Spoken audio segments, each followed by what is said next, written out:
사랑하는 형제자매 여러분, 오늘 우리의 마음을 울릴 하나님의 말씀 앞에 잠시 멈추어 섭니다. 이 이야기가 여러분의 영혼에 깊은 울림을 준다면 주변에 사랑하는 이들에게 공유하여 하나님의 은혜를 함께 나누어 주십시오. 여러분의 하루가 주님의 평강으로 가득하기를 기도하며 이제 우리를 향한 그분의 음성에 귀 기울여 봅니다.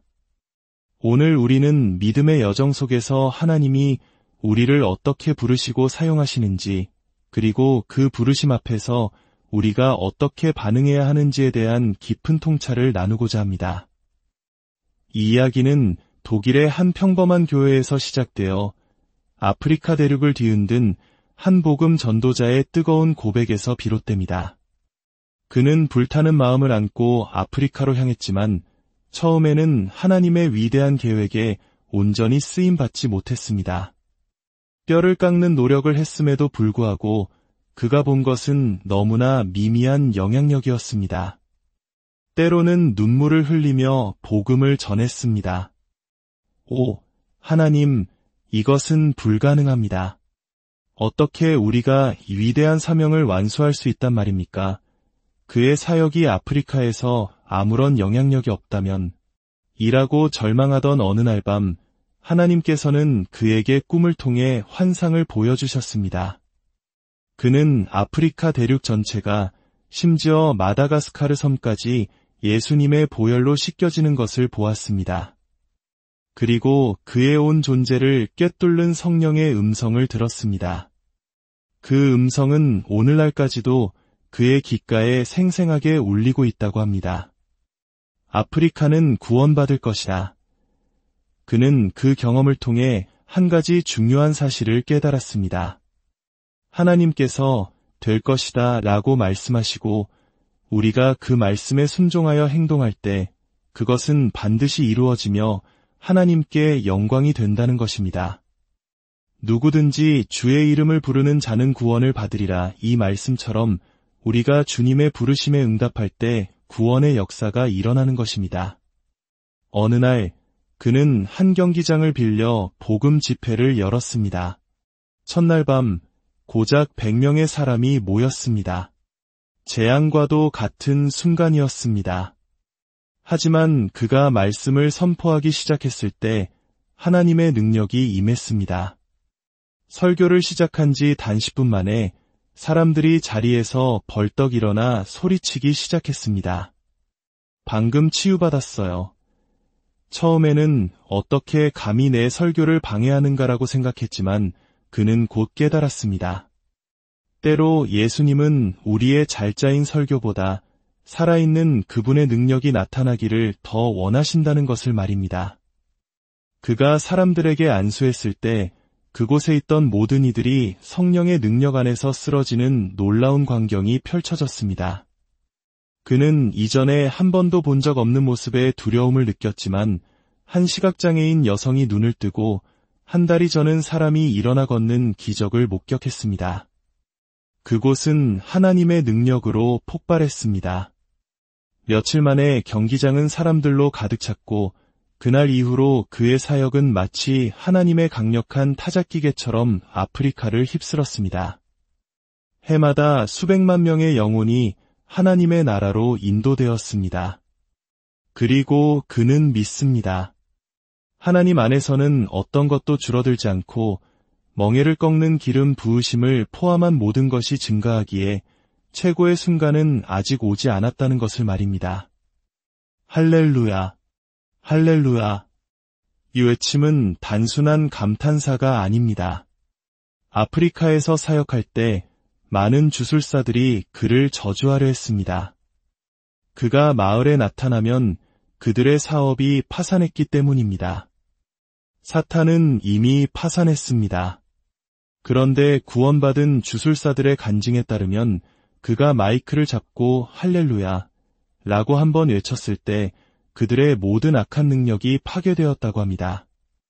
단 한 번의 할렐루야가 사탄의 가장 정교한 힘을 무너뜨릴 수 있는 것입니다. 하나님이 우리와 함께 하시면 누가 우리를 대적하겠습니까? 이것이 바로 오늘 우리가 함께 나눌 말씀의 배경입니다. 구약성경 사사기 5장은 이스라엘이 겪었던 절망적인 상황과 그 속에서 일어난 놀라운 반전에 대해 이야기합니다. 당시 이스라엘은 극심한 분열 상태에 있었습니다. 그들은 서로를 향해 날을 세우고 있었습니다. 하나님의 백성이 연합하지 못할 때 사탄은 손쉬운 먹잇감을 발견합니다. 외부의 적이 쳐들어왔을 때 분열된 이스라엘 지파들은 하나씩 차례로 무너져 내렸고 야빈 왕과 그의 장군 시스라에게 완전히 정복당할 위기에 처했습니다. 하지만 하나님은 결코 사탄에게 지지 않으십니다. 주님은 한 여인 드보라를 일으키셨습니다. 하나님은 이스라엘 역사상 처음으로 한 여인에게 성령을 부어주시고 그녀를 지도자로 세우셨습니다. 성령으로 충만한 사람은 평범하게 행동하지 않습니다. 그들은 초자연적인 힘으로 움직입니다. 드보라는 말했습니다. 우리가 이 전투에서 이기려면 반드시 연합해야 합니다. 그리고 그녀는 이스라엘의 12지파 모두에게 시스라와의 전투에 동참해달라는 간절한 메시지를 담은 편지를 보냈습니다. 드보라의 부르심에 대한 12지파의 반응은 오늘날 예수 그리스도의 교회를 비추는 거울과 같습니다. 그들의 모습 속에서 우리는 자신의 모습을 발견하게 될지도 모릅니다. 이제 사사기 5장 17절의 말씀을 통해 단 지파의 반응을 살펴보겠습니다. 드보라는 묻습니다. 단은 어찌하여 배에 머물러 있었는가? 여러분의 이해를 돕기 위해 설명하자면 단 지파는 이스라엘의 사업가들이었습니다. 그들은 대양을 횡단하며 훌륭한 상품을 싣고 돌아오는 거대한 선단을 소유하고 있었습니다. 상품을 가득 실은 배들이 항구에 도착하면 그들은 배를 상점으로 바꾸어 막대한 돈을 벌었습니다. 단의 사업은 그야말로 승승장구하고 있었습니다. 어느 날 저녁, 단은 자신의 기함, 아니 상점이라고 불러야 할 배의 중앙 계산대 뒤에 앉아 그날의 수입을 세고 있었습니다. 돈을 세고 또 세며 그의 마음은 기쁨으로 가득 찼습니다. 오늘도 정말 수익이 좋은 날이었어. 그가 현금을 세고 있을 때 부두에서 소란이 일어났습니다. 한 전령이 숨을 헐떡이며 달려와 말했습니다. 저는 이스라엘의 지도자 드보라에게서 왔습니다. 야빈 왕이 우리 땅을 침략했습니다. 여기 편지입니다. 당신의 도움이 절실히 필요합니다. 단은 편지를 받아 봉인을 뜯고 읽었습니다. 사랑하는 단에게 야빈과 시스라가 우리나라를 침략했소. 우리는 싸우고 있지만 당신의 도움이 필요하오. 우리 형제들이 피 흘리며 죽어가고 있소. 즉시 당신의 배를 버리고 와서 우리를 도와주시오. 편지를 읽은 단은 물론 가야 한다고 생각했습니다. 하지만 바로 그때 번개처럼 두 번째 생각이 그의 머리를 스쳤습니다. 잠깐, 아직 세지 않은 돈을 두고 그냥 떠날 수는 없지. 그리고 내가 지금 전쟁터에 나가 가나안 사람들과 싸운다면 내 배와 상점들은 어떻게 되는 거지? 돌아왔을 때 모든 것을 잃을 수도 있는데 드보라가 부른다고 해서 내 모든 것을 걸 수 있을까? 게다가 가나안 사람들은 내 최고의 고객들이 아닌가. 단은 전령의 주머니에 지폐 한 뭉치를 찔러 넣으며 말했습니다. 드보라에게 가서 전해주시오. 나는 정말 갈 수 없지만 마음만은 그녀와 함께한다고. 영적으로 함께한다고 말이오. 사랑하는 여러분, 예수 그리스도의 교회 안에서 단은 누구일까요? 그는 진정으로 거듭난 사람입니다. 그렇지 않다면 애초에 하나님의 가족에 속하지 않았을 것입니다. 단이 이스라엘에 속했던 것처럼 그들도 하나님의 가족입니다. 하지만 하나님께서 일어나 복음을 전하라고 부르실 때 당신은 결코 그들을 의지할 수 없습니다. 하나님께서 당신을 믿음의 전쟁터로 부르셨을 때 단은 왜 배에 머물러 있었을까요? 오늘날 교회가 마주한 가장 뜨거운 전쟁터는 바로 잃어버린 세대를 예수 그리스도께로 인도하는 영적 전쟁터입니다. 예수 그리스도의 교회는 유람선이 아니라 생명을 구하는 구조선입니다. 선장부터 요리사까지 우리의 유일한 임무는 잃어버린 자들을 구하는 것입니다. 멸망해가는 영혼들을 구하고 죽어가는 자들을 돌보아야 합니다. 왜냐하면 지옥에 가는 영혼이 한 명 줄어들 때마다 새 예루살렘의 시민이 한 명 더 늘어나기 때문입니다. 일요일에 단은 교회에 앉아 손뼉을 치며 천국의 아름다운 미래를 노래할 것입니다. 하지만 자기 사랑과 자기 중심, 탐욕이라는 배는 결코 황금 해안에 닿지 못할 것입니다. 주위를 둘러보십시오. 난파된 배들이 얼마나 많이 떠다니고 있습니까? 언젠가 우리 모두는 하나님의 보좌 앞에 서게 될 것입니다. 책들이 펼쳐지고 질문들이 주어질 것입니다. 성경은 우리가 1000가지 질문에 단 한 가지도 대답하지 못할 것이라고 말합니다. 만약 단이 하나님의 보좌 앞에 섰을 때 어떤 질문을 받을지 묻는다면 저는 이미 하나님의 권위로 대답할 수 있습니다. 단아, 내 형제들이 믿음의 전쟁터에서 피 흘리며 죽어가고 있을 때 너는 어찌하여 내 배에 머물러 있었느냐? 물론 배는 필요합니다. 사업도 필요합니다. 제가 말하고자 하는 것은 배가 없어야 한다는 것이 아닙니다. 다만 하나님께서 단을 그의 배에서 전쟁터로 부르셨다는 것입니다. 하나님께서 말씀하실 때 우리에게는 다른 선택지가 없습니다. 이 세대는 오직 이 세대의 사람들을 통해서만 구원받을 수 있습니다. 만약 그리스도인들이 자신의 배를 떠나지 않는다면 이 세대는 지옥으로 갈 것입니다.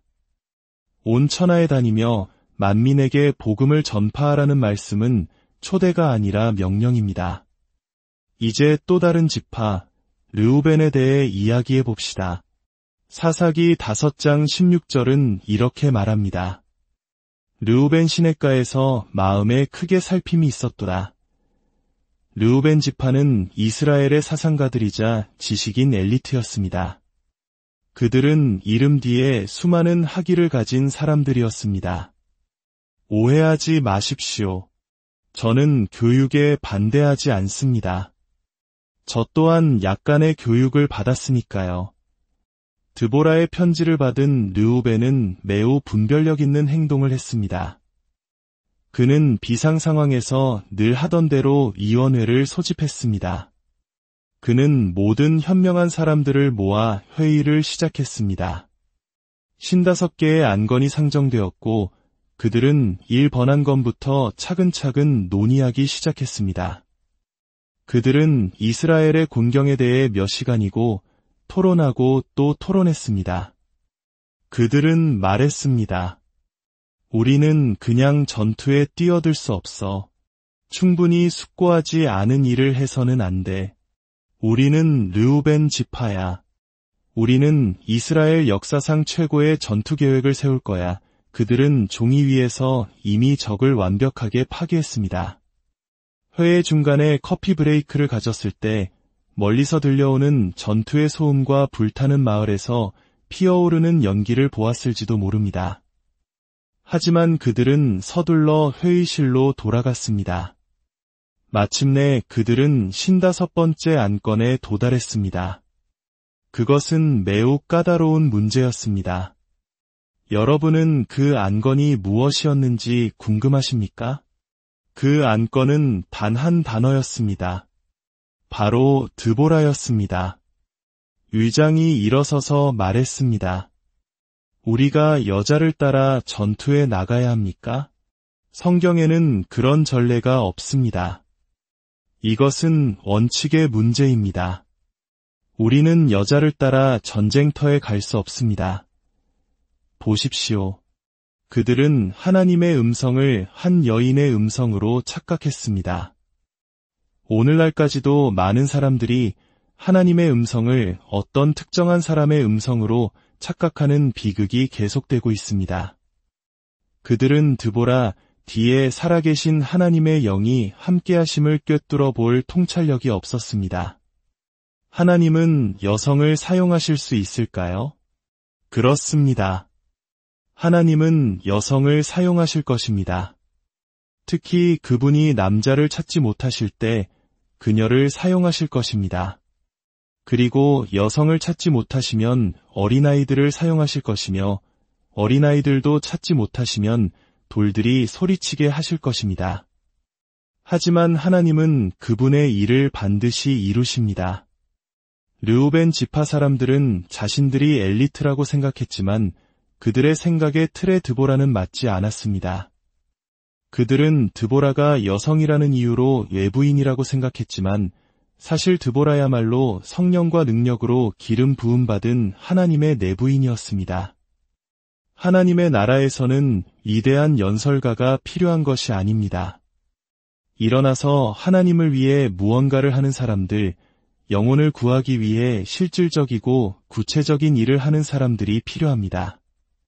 만약 당신이 직접 영혼을 구할 수 없다면 다른 사람들이 구할 수 있도록 도우십시오. 하지만 당신의 회의실에만 앉아있지 마십시오. 이제 마지막으로 스불론과 납달리 지파를 보겠습니다. 18절은 말합니다. 스불론과 납달리는 목숨을 아끼지 아니한 백성이라 드보라의 전령이 그들에게 달려가 편지를 전했을 때 그들은 서로를 바라보며 고개를 끄덕였습니다. 그들은 모든 상황을 즉시 이해했습니다. 더 이상 말할 것이 없다. 우리는 지금 가겠다. 할렐루야. 그들은 밭에서 돌아와 아이들을 안아주고 아내에게 입맞춘 뒤 농기구를 칼로 바꾸어 들었습니다. 그리고 해가 지기 전에 전쟁터로 향했습니다. 성경은 그들이 높은 곳에서 목숨을 걸었다고 기록합니다. 다는 돈을 벌었지만 스불론과 납달리는 하나님의 나라에서 역사를 만들었습니다. 물론 그들 중 일부는 죽었지만 그들은 성공적으로 싸웠습니다. 그리고 하나님은 시스라에게 결정타를 날리기 위해 또 다른 여인 야엘을 사용하셨습니다. 우리가 하나님의 영에 자신을 내어드릴 때 얼마나 위대한 일이 일어나는지요. 저는 아프리카에서 사역하며 겪었던 한 비극적인 사고를 기억합니다. 1985년 복음 전도 장비를 실은 우리 팀의 대형 트럭 7대가 이동하던 중 술에 취한 운전자가 몰던 유조차와 정면으로 충돌했습니다. 우리 팀원 2명이 불길 속에서 목숨을 잃었습니다. 팀원들은 불타는 차량 주위에 서서 하나님, 자비를 베푸소서, 저들을 돕게 하소서라고 부르짖었지만 거센 열기 때문에 도울 방법이 없었습니다. 우리는 고통과 슬픔에 잠겨 서로의 손을 잡고 울부짖었습니다.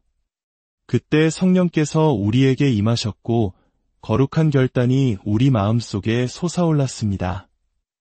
예수님의 이름으로 이제 그 어느 때보다 더 힘써 복음을 전하리라. 이 소식이 독일에 전해졌을 때 어떤 사람들은 편지를 보내왔습니다. 라인하르트, 당신의 모든 전도 사역을 중단하시오. 팀에 죄가 있는 것이 틀림없소. 저는 거룩한 분노를 느꼈습니다. 저는 그들에게 답장을 썼습니다. 흔들의자에 앉아 꿀바른 땅콩이나 먹으며 텔레비전을 보는 당신들의 조언에는 관심이 없습니다. 스불론과 납달리는 목숨을 걸었습니다. 이것이 현실입니다. 이제 저의 설교가 끝나가고 있습니다. 다는 이스라엘에서 가장 부유한 사람으로 죽었습니다. 그는 침실에 금괴를 쌓아두고 그것을 흐뭇하게 바라보지 않고는 잠들 수 없었습니다. 그는 금을 위해 살았지만 죽음의 천사가 왔을 때 금을 가져갈 수는 없었습니다. 그가 쌓아 올린 재산은 다른 사람의 몫이 되었습니다. 르우벤은 회의실에서 갑작스러운 심장마비로 죽었습니다. 의사는 그가 너무 말을 많이 해서 죽었다고 말했습니다. 하지만 스불론과 납달리는 인간이 살 수 있는 가장 높은 데에 즉 하나님의 나라에서 역사를 만드는 일을 위해 높은 곳에서 목숨을 걸었습니다. 우리도 하나님의 나라에서 역사를 만듭시다. 주님, 제가 여기 있습니다. 제가 직접 갈 수 없다면 다른 사람이 가도록 돕겠습니다. 저도 위대한 사역에 동참하고 싶습니다. 라고 고백하며 이 일에 참여합시다. 저는 오늘 아침 이 자리에 강력한 기름 부으심이 있음을 느낍니다. 지금 여기서 영원한 역사가 만들어지고 있으며 땅끝까지 새로운 시대가 도래할 것을 믿습니다. 언젠가 여러분은 이 모임을 회상하며 이렇게 말하게 될 것입니다. 그날이 바로 내가 나의 모든 것과 나의 존재 전부를 주님께 내어드린 날이다. 나는 그분의 나팔 소리를 따랐다. 주님, 제가 여기 있으니 저를 보내주소서. 마리아 막달레나를 기억하십니까? 예수님에 의해 7 귀신에게서 해방된 죄 많은 여인이었습니다. 그녀는 어느 날 값비싼 향유가 든 옥합을 가지고 예수님께 나아왔습니다. 그녀는 바리새인들 사이를 비집고 들어가 옥합을 깨뜨려 그 귀한 향유를 예수님께 부어드렸습니다. 많은 학자들은 이 향유 옥합이 바로 우리의 삶을 상징한다고 말합니다. 그 내용물, 즉 우리의 모든 것이 흘러나오기 위해서는 먼저 깨어져야 한다는 것입니다.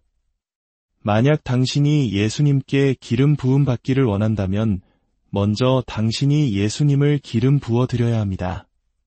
당신의 의지, 당신의 계획, 당신의 모든 것을 담은 인생의 옥합을 깨뜨리십시오.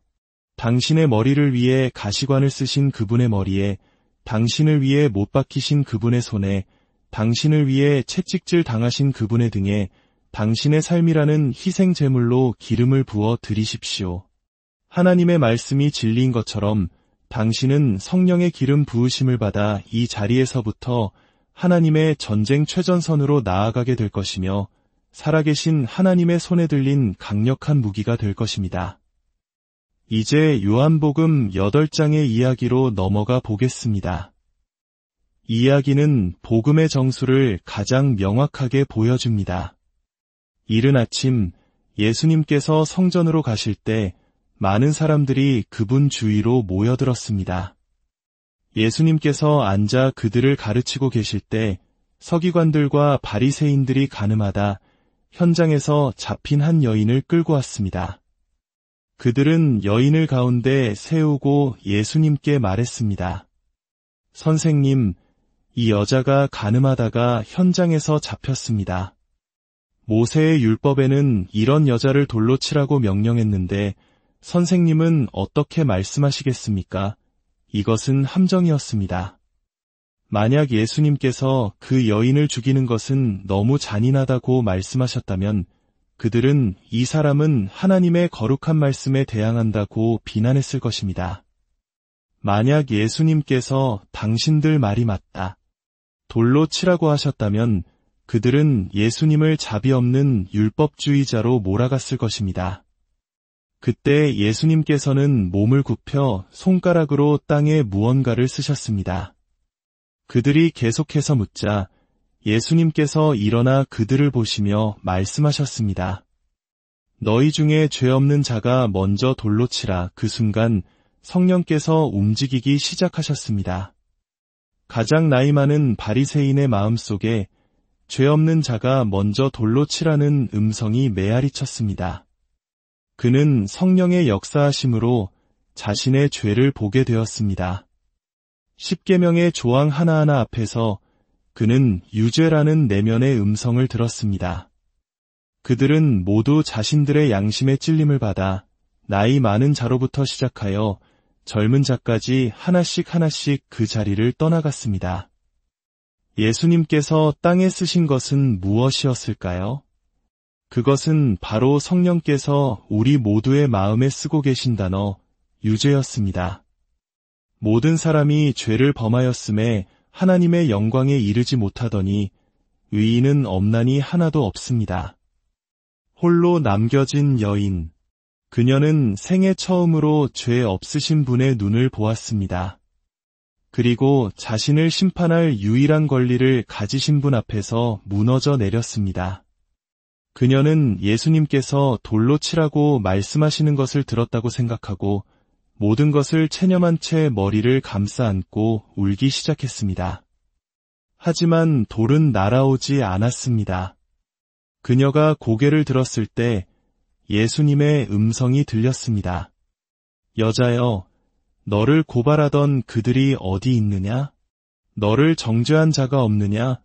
그녀가 대답했습니다. 주여, 없나이다. 그때 예수님께서는 세대를 관통하여 오늘 우리에게까지 울리는 말씀을 하셨습니다. 나도 너를 정죄하지 아니하노니 가서 다시는 죄를 범하지 말라. 그 순간 그 여인의 마음속에 있던 모든 쇠사슬이 끊어졌습니다. 그녀의 마음은 자유를 얻었고 생애 처음으로 하나님의 순결한 사랑을 경험했습니다. 사랑하는 여러분, 바리새인들의 말은 사실이었습니다. 신명기 22장 22절은 간음한 남녀를 반드시 죽이라고 명하고 있습니다. 그렇다면 예수님께서는 그 율법을 집행하지 않으셨을까요? 예수님께서 돌을 들어 그 여인을 치지 않으신 이유는 그분 자신이 바로 그 순간 그 여인의 죄를 대신하여 십자가에서 처형당하시기 위해 갈보리로 가는 길 위에 계셨기 때문입니다. 그분은 그 여인을 대신하여 나의 죄를 대신하여 여러분의 죄를 대신하여 죽으시기 위해 그 길을 가고 계셨습니다. 하나님의 말씀은 반드시 성취되어야 합니다. 그러나 예수님께서는 죄인들에게 내려져야 할 그 사형 선고를 자신이 대신 받으심으로써 그 말씀을 성취하셨습니다. 그분은 우리의 죄와 슬픔을 가져가 자신의 것으로 삼으셨습니다. 세상 죄를 지고 가는 하나님의 어린 양을 보십시오. 우리가 죽을 필요가 없습니다. 이것이 복음의 영광입니다. 누구든지 그를 믿는 자는 멸망하지 않고 영생을 얻을 것입니다. 오늘 당신의 죄가 얼마나 크든 혹은 얼마나 작든 그것은 중요하지 않습니다. 가장 작은 죄라도 용서받지 못하면 우리를 지옥으로 이끌기에 충분합니다. 우리 모두에게는 예수님이 필요합니다. 바리새인들은 자신들의 죄를 깨달았을 때 예수님에게서 도망치는 가장 큰 실수를 저질렀습니다. 그들은 자신들을 구원할 수 있는 유일한 분에게서 등을 돌렸습니다. 우리는 그들과 달라야 합니다. 성령께서 우리 마음의 죄를 비추실 때 우리는 도망가는 대신 그 여인 곁으로 달려가 함께 무릎 꿇어야 합니다. 그리고 이렇게 외쳐야 합니다. 주 예수님, 저 또한 죄인입니다. 저 또한 용서가 필요합니다. 저의 영혼을 구원하여 주옵소서. 이제 우리 모두 눈을 감고 주님의 임재 앞에 섭시다. 주님께서는 내게 오는 자는 내가 결코 내쫓지 아니하리라고 말씀하셨습니다. 오늘 당신을 짓누르는 죄가 무엇이든 혹은 당신이 주님을 떠난 방황하는 영혼일지라도 지금이 바로 주님께 돌아올 시간입니다. 주님께서 당신의 사형 선고를 대신 받으셨습니다. 오늘 당신은 그분의 평강과 영원한 생명, 죄 사함을 받을 수 있습니다. 주님, 저는 당신의 구원이 필요합니다. 저의 죄를 용서하여 주시고 저를 당신의 자녀로 받아주옵소서. 이렇게 고백하기 원하시는 분은 조용히 마음으로 손을 들어 주님께 나아가십시오. 수억 명의 사람들이 이미 무릎 꿇었던 그 십자가